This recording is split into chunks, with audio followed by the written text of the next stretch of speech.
This morning I spoke to Sir Richard Branson from Necker Island, and I started by asking him whether he was passing blame onto the manufacturers of the spaceship. I've certainly never dumped blame on anybody. The NTSB will be the people who are doing this investigation, and they'll decide if anybody's at fault. Scaled deposits are the people who are the manufacturers of our spaceships. They're the people who are operating our spaceships at the moment.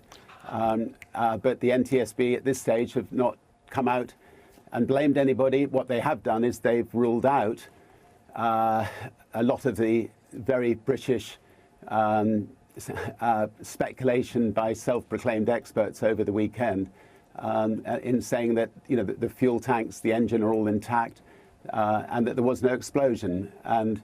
And they will come out with more findings in the next couple of days. I've been looking at the comments of Jeff Daly, who is an accomplished British rocket scientist based in the United States. He sent emails last year to the American Federal Aviation Authority, copies of which went to Virgin Galactic, stating as a fact that this was a very dangerous enterprise.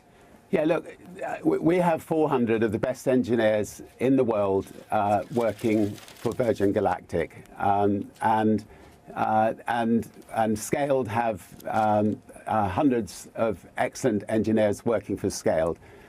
Between us and I would say Elon Musk's team, we have the best rocket engineers working in the world. And if somebody was to send us an email saying that they think that we should be going in a different direction, I'm sure our engineers would look at it. They would either dismiss it or they would take note. But I find it very insulting, the whole tone of your questions, and all I can say is that it is absolutely clear, and the NTSB have said it's absolutely clear that there have been no fault with the fuel tanks, no fault with the engine whatsoever. As you know better than anybody, the space enterprise, curiously enough, is a very open world. It's a world in which people keep sharing their experiences and their technological expertise and the rest of it. You've been working in complete secrecy, which apparently is absolutely counter to the culture in which most space endeavor in the United States has been undertaken. How do you explain that? I just can't quite believe your questioning. I know that I respect you enormously normally.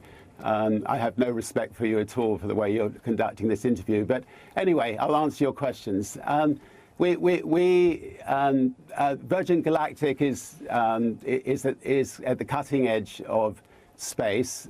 We're not going to open our books to our rivals. There is ourselves, there's SpaceX, there's Jeff Bezos. There's a few people trying to build spacecraft to take people into space. We believe that.